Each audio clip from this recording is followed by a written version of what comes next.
I'm Cenk, Uygur, and Kasparian with you guys. Are we going to have an excellent show for you guys? I'm not sure. It's gonna be all right. All right. It's gonna be all right.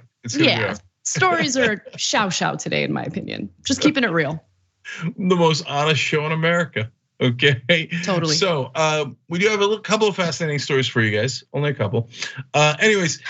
No, they're interesting, but like, sometimes there's a story in the rundown where like after I'm done producing it or after someone on the team is done producing it, like I'll read the details and just feel so enthusiastic to share the news with people, even if it's bad news. It's like it's something that I care about like deeply, passionately. Today it's like updates on stories we did previously, Great Britain's in a lot of trouble. They can't get their act together. Their electoral system is a little questionable, if you ask me. We'll get to that later. We're gonna talk about, corporate greed, the huge. Okay, all right, most honest show in America. No one else would ever say this about their own show before we get started. All right, anyways, we do have something in the bonus episode that I am looking forward to a lot, and that is how right-wing racists got scammed. Oh, that's a great story. You guys are gonna love that. All right, it's a good time to be a member. We're still giving away $100 gift cards. All right, tyt.com/join. All right, Casper, let's do it. Well, it looks like the UK is dealing with a prime mess. Having served as Chancellor throughout the COVID-19 pandemic, his resignation came as one of the most damaging to Boris Johnson in July. After the resignation of Liz Truss, the 42-year-old quickly reached the threshold of 100 nominations from the parliamentary party for his name to appear on the online ballot for the party membership. And on Sunday, he confirmed his readiness to serve.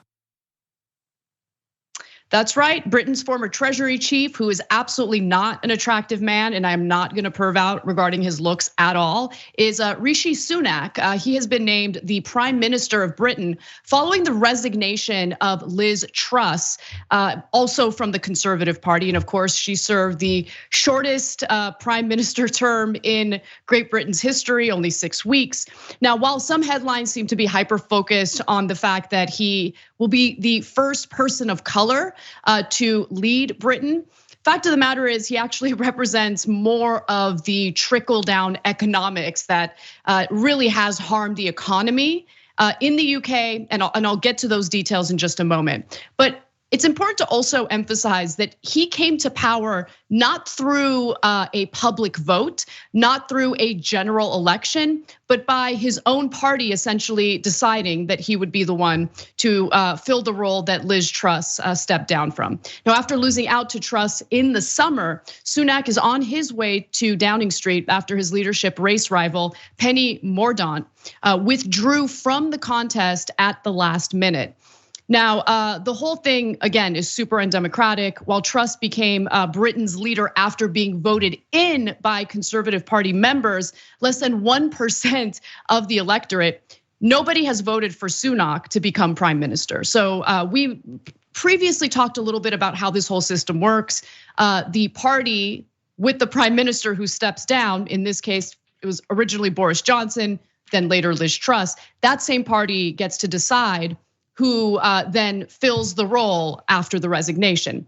Now, he claims he wants to focus on stability, meaning economic stability, something that the UK is certainly struggling with right now.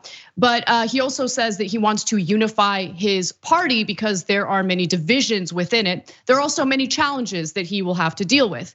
Britain's rampant inflation and rocketing energy and food prices have thrown the economy into chaos, a menace made worse by Truss's disastrous handling of public finances, which has left the nation's fiscal reputation in urgent need of repair.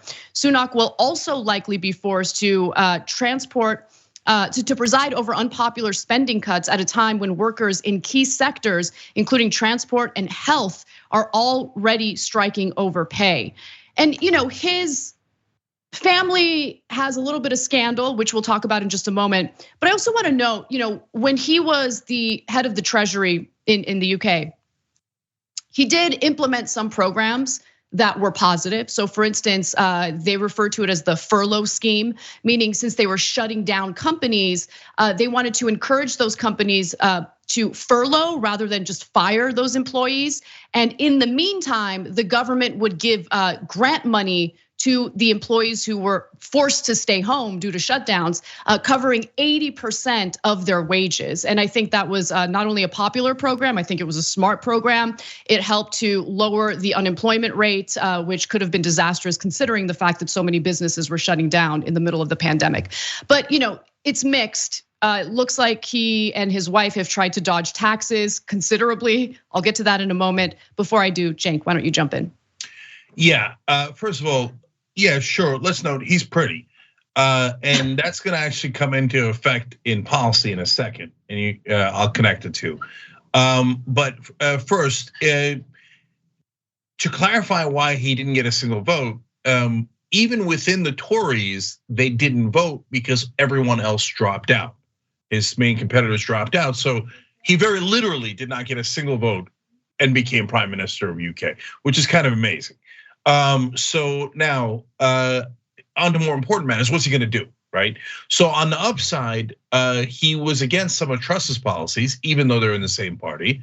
Okay, that's good. Okay. On the downside, he has very similar disastrous policies because they're all right wing, they're all conservative, they're all rich, and they all want tax cuts for the rich, which leads us to why he's pretty and why one of the reasons he was in trouble. His wife is enormously wealthy, one of the wealthiest families originally in India. Okay, then obviously they moved to UK. Also educated in America. He also worked at Goldman Sachs, so I'm sure he's taxes for the rich. That's sure a giant problem for him. No, he loves it, of course. Except he did tax increases for everyone in the UK when he was the finance minister, but conveniently left a loophole in there that his wife and him could exploit to protect their $835 million fortune. How convenient, how convenient. So I actually want to talk about that more because to me, that shows what his character is and more importantly, what his priorities are. So good looks aside, his character obviously matters, especially at a time when people in the UK are struggling to pay energy bills, struggling to put food on the table for their children and their families. And so I want to go to the next clip that kind of touches on the scandal involving the tax dodging that was taking place within his household. Let's watch. This spring, his reputation suffered a blow when it emerged his multimillionaire wife avoided tax in Britain through non-domiciled status, and that he himself held a US green card for 19 months after becoming chancellor. After gaining only 43% of the vote against Liz Truss in this summer's runoff, the former chancellor has been in political retreat, a no-show at the Conservative Party conference. But since the winner called time on her premiership after only 44 days in office, the loser has emerged the main contender to replace her. Now he is replacing her, and I wanted to kind of elaborate a little more on his personal wealth along with what those tax dodging schemes were. So between them, he and his wife are believed to have built a combined fortune worth about $820 million, around double the wealth of King Charles III and Camilla, who's the Queen consort, whatever that means. Now, the Sunday Times named them the 222nd richest people in the UK, and the first time around 17 million, including a Santa Monica penthouse. So the couple own a ton of property as well, including some property here in the United States. They privately own 4 homes worth around $17 million, including a Santa Monica penthouse valued at around $7.2 million. And Sunak's wife, in regard to the tax dodging that took place, exploited a special legal status to avoid paying British taxes on the millions she earns in dividends. Okay, so that's just money that she has invested, and that money makes money for her without actually doing anything. So she earns dividends from the IT business founded by her father, in which she held an estimated $835 million stake. The opposition labor leader accused Sunak of breathtaking hypocrisy for raising taxes on others, as his own family apparently reduced their own liabilities. And Sunak himself held a US green card while serving as Britain's finance minister. And that essentially meant that he has declared himself a permanent American resident for tax reasons, while also overseeing tax hikes for everyone else. It's pretty incredible. Yeah, and so that's why I was saying jokingly that him being pretty is relevant, because they say their wealth combined is between 820 and 850. Then they explain that at least 800 million of that is from her. So, yeah, maybe he chipped in, maybe he didn't. Damn. Right? But well, to be fair to him, he earned millions working at Goldman Sachs, and he earned those millions through hedge funds. So he was wealthy himself, but certainly not to the same extent as his wife. Yeah, and so when you're trying to hook up with someone whose family has nearly $1 billion, you better be pretty. And way more importantly, you better give them a tax loophole. Higher taxes for everybody else, tax loopholes for the rich. And so, hey, mission accomplished. Good son-in-law gives you that giant gift, probably worth tens of millions of dollars, to the great detriment of everyone else. Now, look, I don't know if he was supposed to trust his policies because on some principled, reason, or if he's just doing it because Truss was one of his main competitors within the Tories, right? But right wingers are gonna right wing, and so he's not in favor of like, you know what? Let's end austerity and let's make sure we do the right thing for the British people. No. He's going to double down on austerity, and he's going to do more spending cuts, and he's going to take it from the hide of the British people. That's what right wingers always do in every circumstance, and they're all hypocrites. So he was also involved in the Partygate scandal that had created issues for Boris Johnson as well. All right, and then finally, guys, look, there's some chance that they quote unquote let him have it, including Boris Johnson, who probably could have won the vote if he pressed forward, but it's not clear. So why did they quote unquote let him have it if they did? Because it's a hot potato. Right now, the economy is a hot mess. They can't fix it, and certainly no right-wing position is going to fix it. And they're like, well, I don't know, tax cuts for the rich. But Truss just tried that, so they're out of ideas. That's their only idea. So my guess is they thought this guy's an outsider. He's super ambitious. Give him the hot potato, have him bungle it, and then we'll blame it on him, right? That's usually a wrong political strategy. He's the prime minister now, and he's going to have every opportunity to fix things, including his political career. Will he actually take advantage of that opportunity? Unlikely, because generally there's nothing wrong with wealthy people at all, right? But unfortunately, in our politics, whether it's US or UK, a lot of wealthy folks have come in, and all they've ever done is look out for themselves. And he already has a track record of doing that. So it's unlikely he'll do anything to help the British people. Well, let's move back to the United States for some domestic news, because Justice Clarence Thomas has weighed in on something that Cenk seems to agree with. So there might be some drums here. Let's discuss.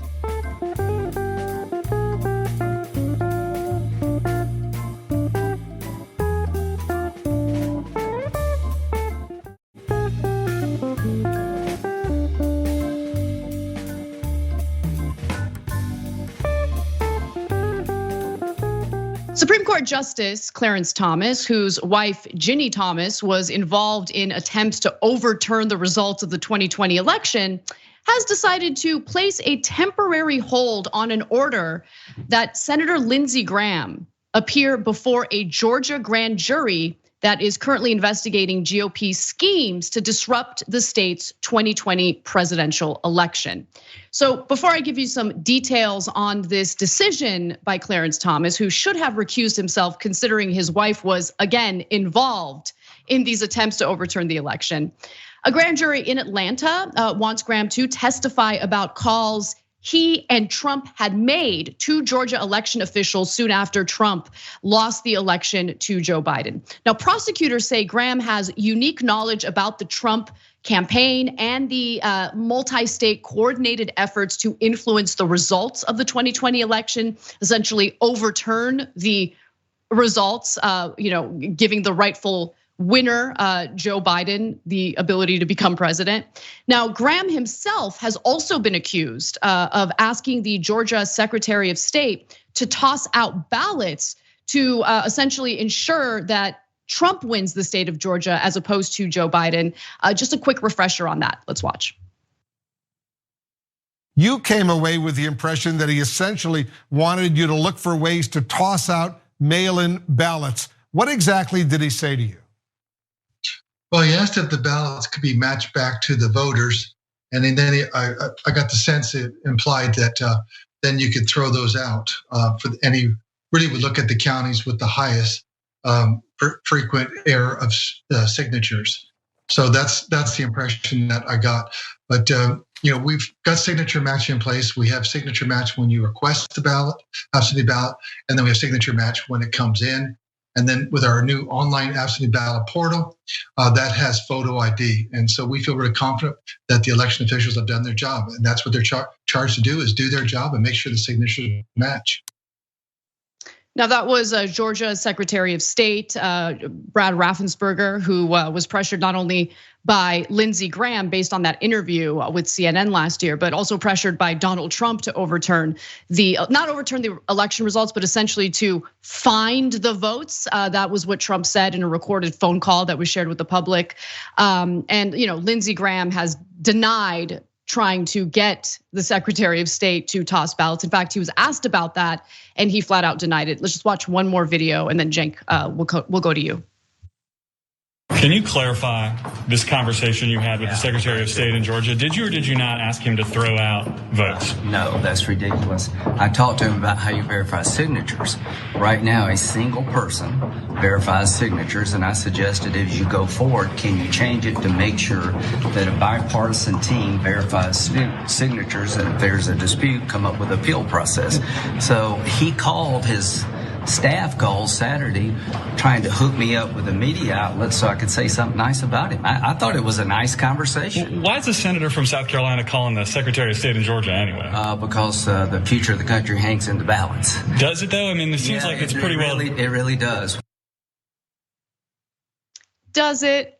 And the idea that there's one person confirming the signatures is ridiculous. But I mean, that's what Lindsey Graham did. He aided and abetted and also played a part in what transpired on January 6th, of course, but what is continued to transpire with a huge portion of Republican voters genuinely believing that the election was stolen from Trump when it clearly was not. So Cenk, tell us a little bit about the Justice Thomas decision here, because you say that it's not unprecedented. Yeah, so I don't think it's outrageous at all, except for one giant thing, which we'll get to in a sec. So the substance of it is, Justice Thomas is saying, look, the question at hand in this case is, can Lindsey Graham avoid testifying to the Georgia grand jury because of his position as a United States senator? There is a speech or debate clause in the Constitution which protects national politicians in certain things that they say. So is the speech or debate clause related to this? Well, that's what the trial has to determine, right? The case that Lindsey Graham is bringing, saying, no, I don't have to testify, right? And I think that that's a fair question. I don't think that it's a super easy question, and I think it probably has some nuance, right? Now, by the way, it looks like the 11th Circuit, which is very conservative, 2 out of the 3 judges there are Trump appointed, are leaning towards ruling against Lindsey Graham. Okay, that's what it looks like for now. But is it an interesting case? Yes. Is it like, it's not a Rudy Giuliani type of case where it's just outrageous and there's no real claim, right? And Thomas is saying, well, you can't have him go testify and then do a case on whether he should testify. And I think that's probably right. Mm-hmm. So I think Thomas's decision is correct. Now, the outrageous thing is what Anna alluded to, which is, wait a minute, why is Clarence Thomas ruling on this case? His wife is a potential co-conspirator in the overall plot. That's insane that he would adjudicate this case. The fact that they haven't taken him off that and he hasn't recused himself, or Chief Justice John Roberts hasn't ruled that he can't participate in these cases, is a true outrage. And it's basically the Supreme Court saying, yeah, we're above the law and there's literally nothing you can do about it. Yeah, no, it's insane. It really is. I mean, it's at this point, it just feels like another Democrat-led investigation that's going to lead to nowhere, and it leads to fatigue among the population, among the public, in regard to the investigations themselves. And it also makes people like Trump look like a big winner because he seems like he gets away with everything. Like the culmination of most of these investigations is that there's no criminal charges filed. And I also want to note that in this particular case, even though there are accusations that Lindsey Graham called the Secretary of State in Georgia to pressure him to essentially toss out ballots, he's not the subject of the investigation. The grand jury, the prosecutors just want him to testify before the grand jury as a witness. And Lindsey Graham, of course, thinks it's nothing more than a fishing exercise. So I don't know, we'll see what happens. Yeah. But I hear what you're saying about Clarence Thomas. But it's amazing because, I mean, his involvement gives obviously the optics of a biased decision. Yeah. He should recuse himself. Yeah, I'm just gonna say 2 quick things about that. Look, here's another reason why Chief Justice Roberts is definitely making the wrong decision in allowing Clarence Thomas to rule on these cases. Because in this case, Thomas is probably right on the law, but you ruin it by having Thomas say that. It's actually bad for the right wing. The optics would be way better for them if they say Thomas recuses himself and Alito said it was perfectly fine, right? And they might even get one of the left-wing justices to say that it was fine in this particular case. And that's why you shouldn't have conflicts of interest, because it makes everybody question whether you're being fair or not. Now, the last thing is the point that Anna made. Anna, I just, sometimes I'm a little slow too, because I realized recently, like, we've been hearing about these Trump charges, charges coming against Trump. And it's been 2 straight years of that, right? And particularly heating up in the last couple of months, but no charges ever come. Mm-hmm. And then I realized, a huge part of this is Democrats just campaigning. Yes, right? Yes. And so they think this is smart campaigning. We'll just drum up charges, but the charges are real. You should actually bring them.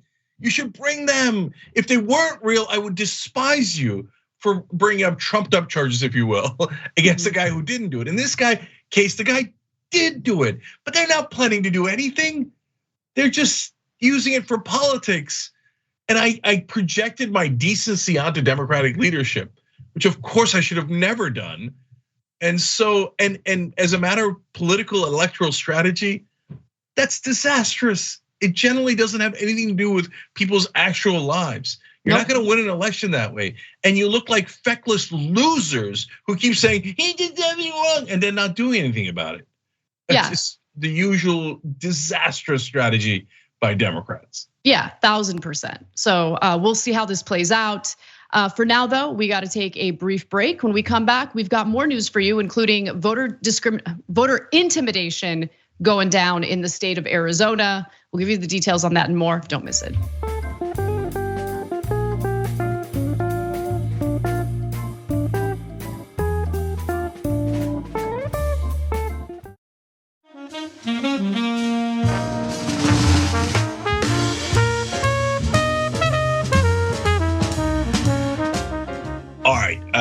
Back on TYT, Cenk and Anna with you guys, but also Darren. Darren Graves just became a member. Darren's smart. He just hit the join button below. That was easy. That was on YouTube. But look, you might not be on YouTube. You might be looking at your TV in your living room going, where's the join button below? I don't see it. That's my cabinet. No, for you guys, it's just as easy. TYT.com/join. Boom, I solved it. Casper. All right, well, let's get right to our next story. We're just out here watching boxes, and before I make any kind of statement or anything, I'd like to get in the suntan, getting some vitamin D. So you're getting vitamin D, or you're watching the drop boxes? Both, yeah. Has anyone responded to you driving through? Has anyone said anything? Before I say any more, I need to call somebody. Okay. So, who are you gonna call? Give me just a minute. Okay, what organization are you with? It's Clean Elections USA. Clean Elections USA, okay. Vigilantes have taken to voter intimidation in the great state of Arizona, and the gentleman who just refused to answer any questions in the interview you just watched is definitely part of Clean Elections USA, the group that's spearheading this effort to essentially show up at drop boxes and I'm gonna guess do more than just get vitamin D. Now, according to their website, Clean Elections USA is in fact recruiting people across the country to basically watch ballot drop boxes in an effort to detect fraud. Now, before I give you any more details, like let's just say for now the billionth time that there has been absolutely no evidence indicating that there was widespread voter fraud in 2020, that there were any issues with widespread voter fraud even before 2020. The Trump administration, the Trump campaign in particular, had many opportunities to prove that there was widespread election fraud, and they failed to do so before the courts in as many as 60 cases. So with that said, let me tell you what this group is up to. Again, Clean Elections USA. We are looking for true patriots to take a stand and watch the drop boxes. We want to gather video and live witness evidence of any ballot tampering that takes place in real time, the site states. Now, they aren't just taking pictures. There's more to it than that, which by the way, I mean, isn't it great to live in a surveillance state at a time when you have one major political party putting all sorts of paranoid thoughts in the minds of voters, many of whom certainly love their guns. Now, earlier this week, Steve Bannon hosted a woman by the name of Melody Jennings on a podcast called Bannon's War Room, soon to be Bannon's prison cell. Now, Jennings is introduced as the founder of Clean Elections USA. Quote, "We are posting pictures up of these mules. People are getting the word. They are showing up. Our people are showing up and gathering around boxes and shutting this stuff down." Now, cases of voter intimidation are increasingly being reported in states like Arizona. Arizona officials, in fact, sounded alarms about voter safety after 2 armed men, also vigilantes, of course, dressed in tactical gear, were standing outside a Maricopa County ballot drop box just this past Friday evening. Officials were flagged by the complaint that read, quote, "Camo-clad people taking pictures while an early ballot was dropped off outside the Maricopa County election headquarters." Cenk, yeah, jump in. So look, what you really need is a balancing act, right? And that's true of almost every issue, and it's certainly true in this issue. So now that I've said that we're gonna do a reasonable balancing of interests, obviously every right-winger has already turned it off. No, I just want you to shout about mules. Right? So we'll get back to the mules in a second. But how would you do a normal balancing act here? Because you don't want to say that have a system where nobody verifies the vote and there's no one observing the vote and anybody can do what they want. I would hate that system, right? And you don't want to do a system where armed thugs come up to people with a gun and put a gun to their heads and go, "Who'd you vote for?" Right? Or what are you doing here? We can all agree that we don't want either one of those extremes, right? So we need to balance. So how would you balance? Well, for one of the things that you would do is you would have, for example, people from both parties be election observers. Now, right wing, you ready? I got great news for you. That system already exists. Yeah, thank you. That's the current system we're in. Yeah, okay? Thank you. I was a little worried, Cenk. I'm like, why are you letting these lunatics frame the conversation as if there's a problem with election monitoring? And let me just note that on a federal level, the party that has consistently voted against any type of funding to bolster election security, Republican Party, Republican lawmakers always vote against that, always. Of course, they don't actually ever want to do anything. They also vote against funding for mental health treatment right after they said, "Oh, it's not the guns, it's mental health." They just go the next day, they go and vote against it because they're unbelievable liars. And the media never calls out the entire Republican Party for being liars. They just call it even. So they think they're just gonna let us lie, so we'll just do it. So in this case, are there election monitors? Yes, guys, there's already election monitors, okay? So now, I know that the Republicans agree with me that you can't have what's happening today, which is armed people showing up and monitoring in a vigilante way what's happening at the voting booths. Why? Why do I know that the Republicans would actually agree with me? Because it already happened. In 2008, just two Black Panthers wearing a black jacket and black berets showed up in Philadelphia, and one of them had a billy club, okay? They launched a federal investigation. They're like, "There's 2 people, the berets look paramilitary," right? And they flipped out. They're like, "This is voter intimidation. How can white people vote if there are black people around, right? Now, they're sending like armed thugs all across Arizona and other states, and they're like, whoa, we're just monitoring elections, wink. Okay, and now look, not all of them are armed and not all of them are thugs. And I'm sure that a lot of them got brainwashed by right-wing propaganda. And here's another thing you need evidence. Like, so for example, a lot of people said, hey, Bernie had the primaries rigged against them in 2016 by the DNC. Well, you could prove that based on how many debates or how little debates, when they had the debates, what they did with the money, etc. But a lot of people said, no, the votes themselves were rigged, but they didn't have enough evidence for that.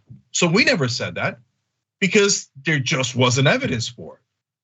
But on the right-wing side, they're like, no, dude, a propagandist did a video about mules, and everybody knows mules cheat, okay? That's good enough evidence. No, you don't have any evidence because there isn't any evidence. So stop terrorizing people like lunatics. No, but like, I mean, just really let the reality of this whole situation sink in, because you're referring to a man who put out a ridiculous, unfounded documentary regarding election fraud. None of the claims can be verified. And the individual who put that together was, that's right, convicted and served time in prison for breaking election campaign finance laws. So, I mean, not really a trustworthy individual, but it doesn't matter, because if the conservative media bolsters that documentary, what was it, like 2,000 Mules or something like that? I forget the title of it, yeah. As long as the right-wing media bolsters it and lends credibility to it, then some portion of the Republican electorate will fall for it. And so, look, I think these people who are showing up at the ballot drop boxes genuinely believe that they're fulfilling a patriotic duty in protecting election security. Now, of course, it ends up being like intimidation and people feel uncomfortable going to those drop boxes and dropping off those ballots, but they are being incited in many ways by both right-wing politicians and the right-wing media. Yeah, no, of course. Unfortunately, the source of almost all the problems in America is the media. It's unfortunate in a lot of ways. It's actually supposed to hold the government accountable. It's supposed to hold the powerful accountable. We're in media. We don't want media to be the number one problem, but unfortunately it is. And in this case, it's right-wing media that just gives you one lie after another after another. And mainstream media is perfectly happy to play along with these nonsense games that they have, and they never clarify what the reality is. And so look, if you want voter verification, I'm ready to sign that bill in 1,000 different ways. If you say verifying the vote is making sure black people don't vote, no, I don't agree to that. I don't agree to that. And if you say, oh no, I don't want to do vote by mail because that hurts Republican chances of winning. No, that's not a thing. I don't agree to that. But if you say, here's what we should do to make sure that our votes are the actual votes, I love it, and I'm happy to sign on to that bill. But funny enough, no Republican has ever introduced that bill. Right. And and I just want to emphasize, it is intimidating, especially like there's one voter in Phoenix who says that his wife was being photographed and her license plate on her vehicle was being photographed after she had dropped off her ballot at a ballot box.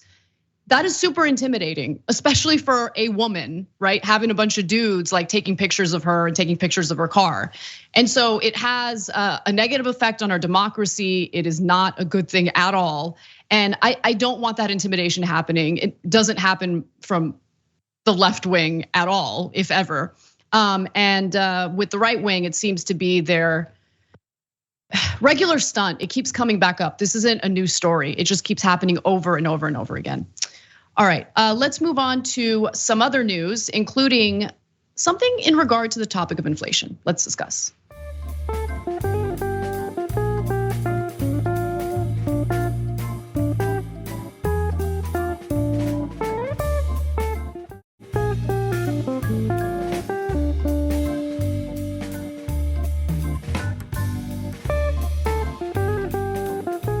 Well, business profitability, it rose to a record high, $2 trillion in the second quarter. You don't think cracking down on record high corporate profits would do anything to cool prices in our country? First of all, you just said that oil profit worth $2 trillion in the second quarter? I said business profitability. That's the Commerce Department said business profitability rose to a record high, $2 trillion in the second quarter. Our economy is only $24 trillion large. That's I think you just incorrected that figure. But anyway, let's move on to. We're not going to agree on this. When Wisconsin Senator Ron Johnson was confronted with the fact that corporate greed is leading to inflation in this country, he was shocked by it. He was in complete and utter disbelief. And of course, when we talk about corporate profits, we talk about the amount of money, or I should say profits they're able to do simply by price gouging Americans with their products, and basically citing inflation or the cost of these products going up as the reason for why they're jacking up the prices. But at the end of the day, when you listen to their earnings calls, it's abundantly clear that they're just piggybacking off of the inflation narrative to jack up their prices even when they don't need to, and that allows them to increase their corporate profits. Now, we looked at some more data. In fact, here's a graph showing corporate profits from 1950 to quarter two of 2022 using data from the US Bureau of Economic Analysis. And note that those graphs only account for non-financial industries. When you include the finance industry, the numbers are actually much higher. But you can see in this graph just how much corporate profits have gone up. Certainly since the 1990s, I'm sorry, the 1950s, but even if you compare like the last few years, you can see how corporate profits have increased. Now, in quarter one of 2021, it was $1.6 trillion. Quarter three of 2021 went up to $1.85 trillion. And then quarter two of 2022, we're up to $2.1 trillion in corporate profits.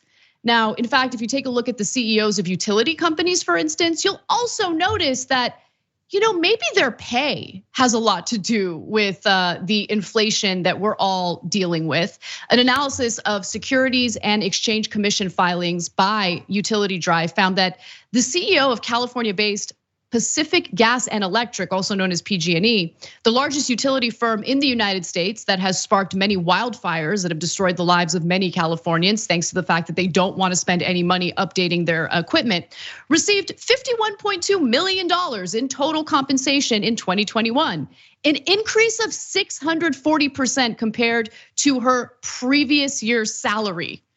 And this is what we see across the board. You literally have the corporate executives bragging about price gouging Americans during their earnings calls with investors. Yeah, so the GOP has an idea of why we have inflation. It's the goddamn Biden and the Democrats. They just gave way too much to the American people, and it's largely the American people's fault.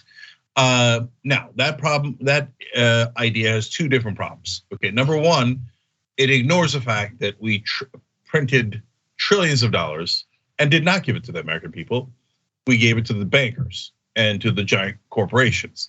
So they always leave that part out, and the mainstream media never holds them accountable because they're also a giant corporation. All of them are in mainstream media. So the talk of, oh my God, what caused the inflation? Econ 101. Anyone who's gone to college, anyone who's taken econ knows if you print trillions of dollars in money, you're likely going to cause inflation. But remember, they printed it and gave it to the bankers, okay? And then they passed a much smaller bill for the rest of us. So it's amazing that everyone in the media leaves that out there by proving that they're doing corporate propaganda and not real news. Okay, number two is they say, well, it's what happened here with the Democrats and they caused it. Really? Because let's go to graphic 6 here and let me show you global inflation. If it was just the US and the Democrats who did it, America would have the worst inflation and everybody else would be totally fine. But as you see here now, let's look at it.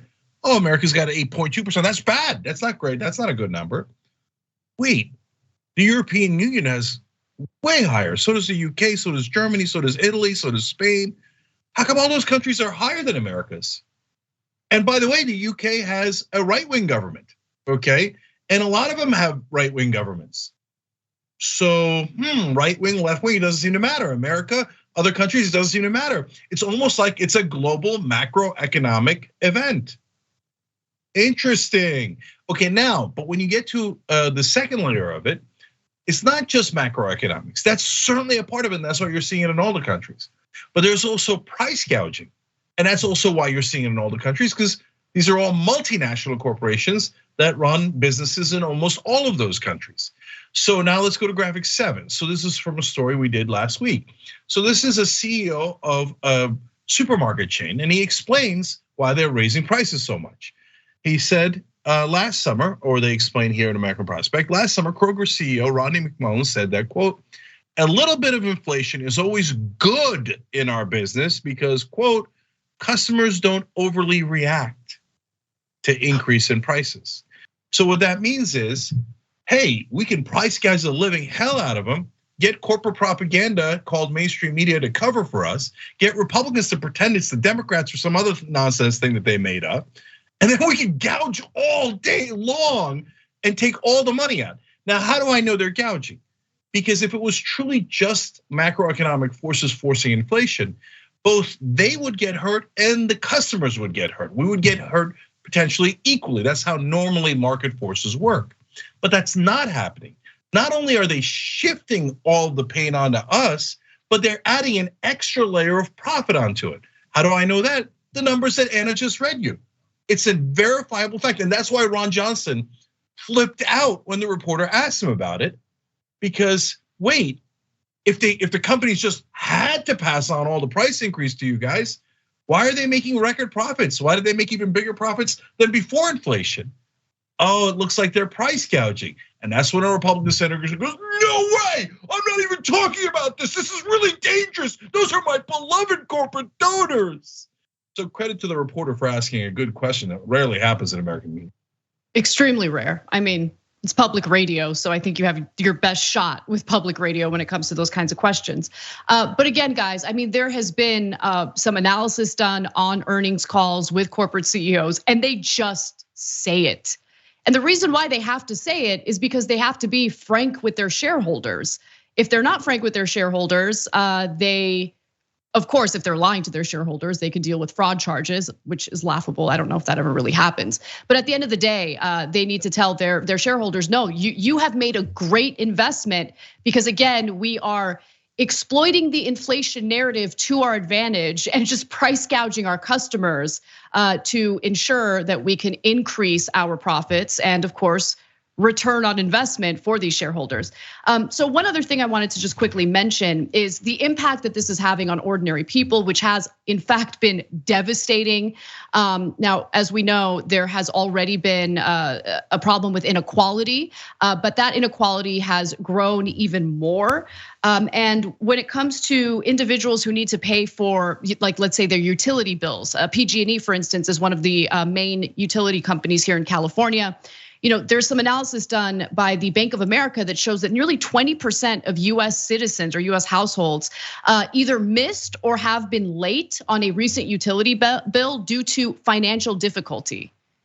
I mean, just unbelievable, but they don't care. They don't care. If we're about to enter winter, people are gonna freeze to death. They don't care. They're making their record profits. That's all they care about. So. Yeah, and PG&E is an absolute disaster here in California, and they wanted to lower their costs so they wouldn't bury their telephone lines. The telephone lines keep falling and causing fires, and they're like, yeah, well, why don't we just make the taxpayers pay for it and our customers pay for it? And they did. They passed on almost all those costs to us, and their CEO just got $51 million last year. So wait a minute, what happened to inflation? And oh my God, we all have to struggle together. It doesn't look like she's struggling, okay? No, they just, not only they pass the costs on to you, they just give themselves giant salaries, even if their companies are failing, even if they're disasters. Why? Because there's no one left on the beat, okay? There are no cops on Wall Street. The Republicans took them all away and the corporate Democrats were thrilled to have the same situation because they have the same donors. And finally, guys, the only place where, this is so ironic, where you're gonna get any kind of honesty in America is on a shareholder call. Not because they're gonna be held criminally liable if they say something wrong, that's true. But there's no cops on Wall Street, so they don't care about that at all. But other investors can sue them if they say something wrong. You can't mess with other rich people You'll have a civil lawsuit, besides which they want to brag in those shareholder calls, and there's no accountability anyways. What is the media going to hold them accountable? Never, right? So they go on there and go, we ripped them off. We're the best at ripping them off. And they get more investment, and the band marches on. All right, we got to take a quick break. When we come back, the feud between Donald Trump and Ron DeSantis is heating up. We'll tell you how. Come right back.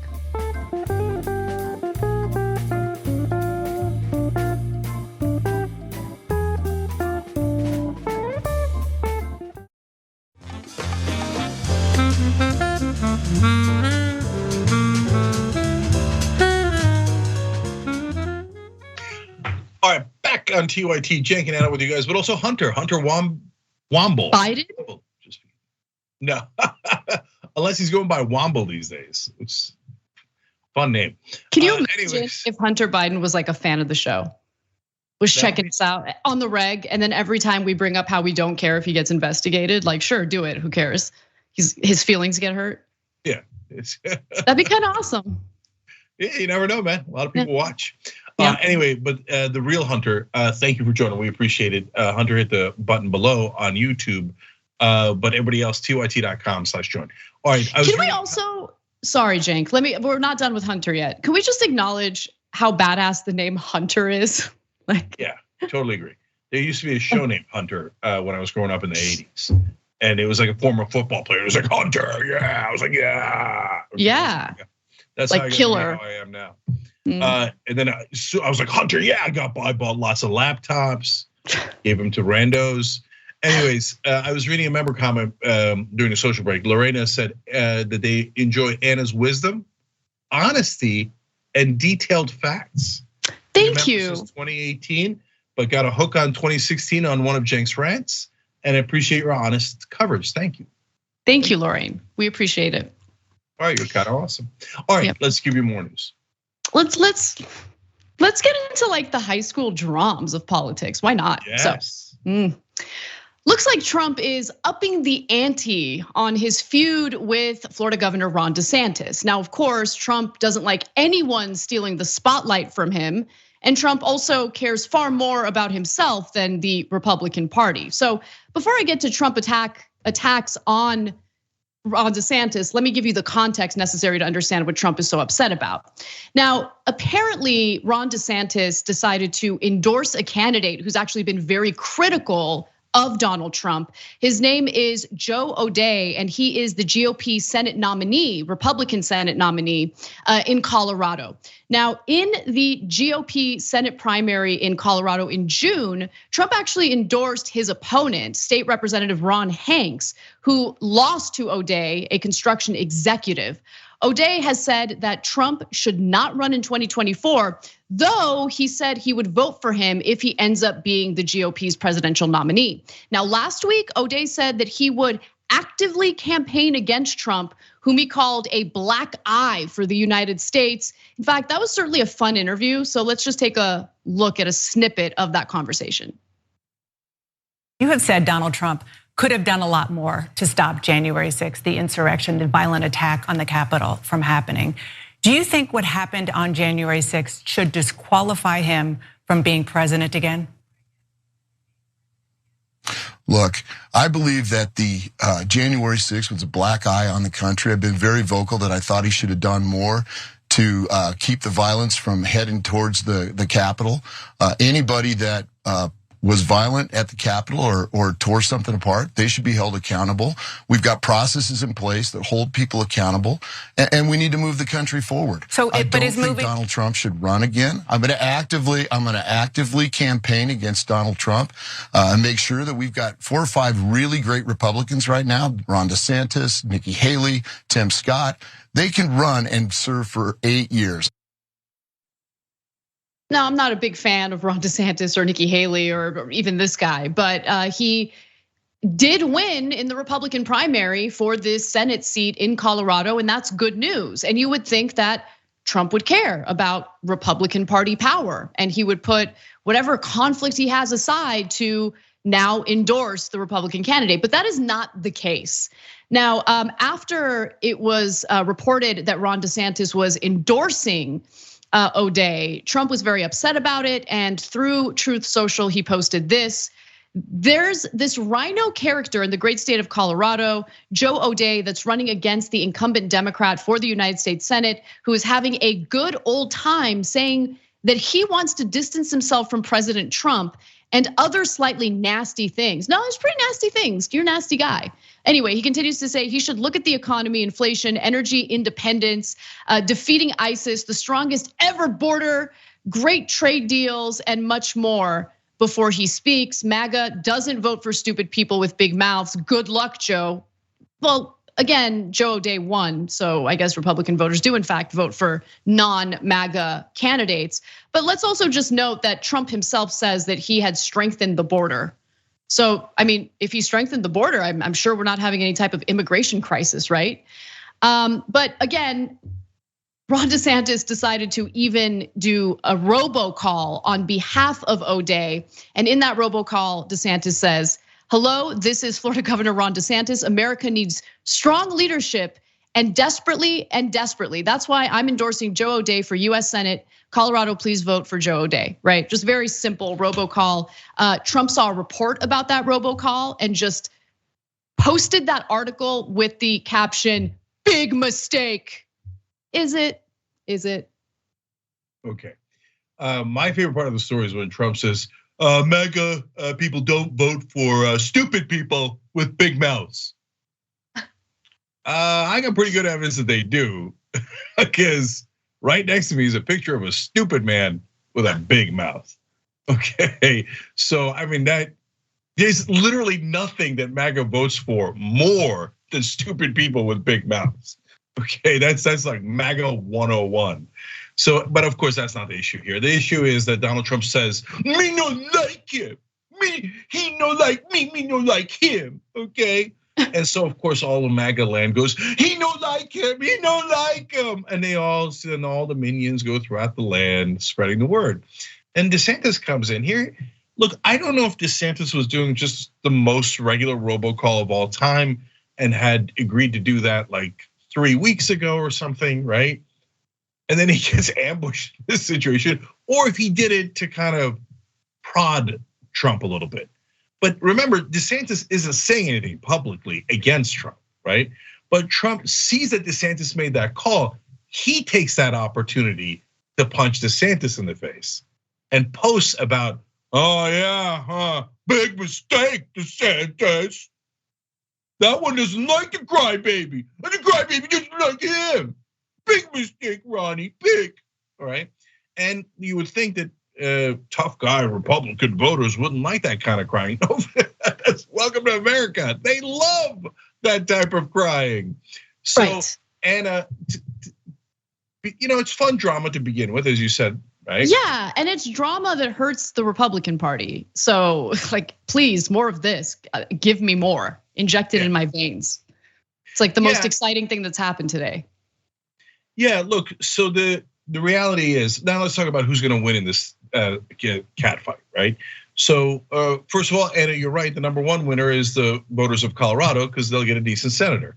Because Trump is actively telling everybody, don't vote for the Republican candidate. Is that going to hurt the Republican candidate? Of course. And then what will he do afterwards? He'll come out and say, "I told you it was a big mistake to talk against me." Well, I mean, it was partly because you then ambushed him, right? So he's just so unbelievably selfish, and I love it. Like, in this context, it's fantastic, because all his enablers, all those people in the federal government who have enabled him, who have decided to lend credibility to him, and this notion that he actually looks out for the American people and the Republican Party, it's all a lie. And now the chickens have come home to roost. He won't endorse or support the Republican candidate for a Senate seat. Oh, delicious. Yeah, I hear you, but look, the reality is that guy was probably gonna lose anyway. He was, and that's why he's saying those things against Trump, because it's nowadays Colorado's more blue, less purple, right? And so Michael Bennet, the least exciting candidate in American history, has a significant lead on that guy. So Trump's going to brag about how it was a big mistake after the election anyway. And he doesn't care at all about other Republicans. Remember, he doesn't have a policy agenda. So he doesn't need more Republicans in office to get something done. He already passed tax cuts for the rich. It's all about his own ego. So what does he care how many Republicans are in Congress? He cost them 2 senators in Georgia for sure. He told everybody in Georgia, don't vote, don't vote, don't vote. And then the Democrats barely won anyway, right? So if he hadn't said all that, the Republicans probably would have had those 2 seats in Georgia. So, but Anna, this does create one problem, but no joke on this one. If the Republicans pick a candidate that doesn't kiss Trump's ass, Trump will attack that candidate, and then that candidate will have less of a chance of winning. If they pick a candidate that does kiss Trump's ass, well, then Trump will back that candidate and increase voter turnout. So that creates an incentive for the Republican Party to be an entire party of ass kissers. And so that's where we are today. I mean, I think that ship has sailed, Cenk. And I think that Ron DeSantis endorsing a candidate who is not friendly to Trump is honestly an exception, not the rule. And remember, DeSantis, even though he doesn't really engage in the fight with Trump, Trump seems to be the one throwing jabs here and there.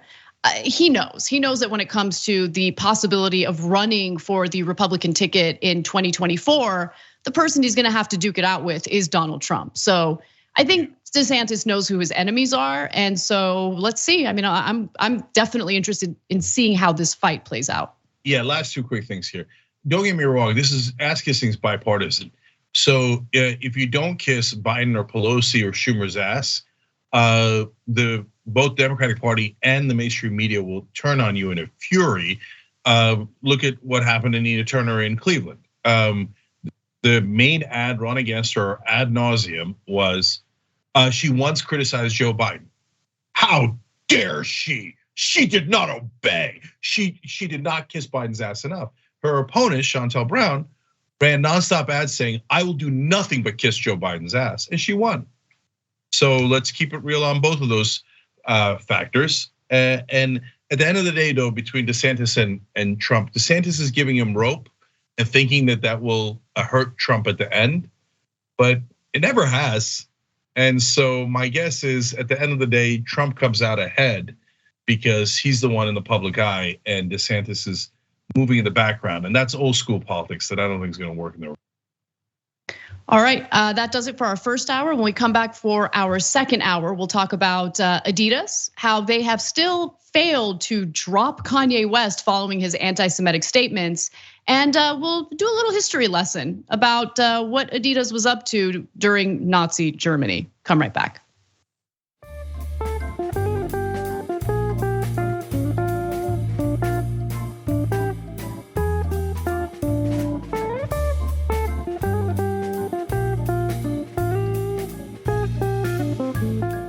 Thanks for listening to the full episode of The Young Turks. Support our work, listen ad-free, access members-only bonus content, and more by subscribing to Apple Podcasts at apple.co/TYT. I'm your host, Cenk Uygur, and I'll see you soon.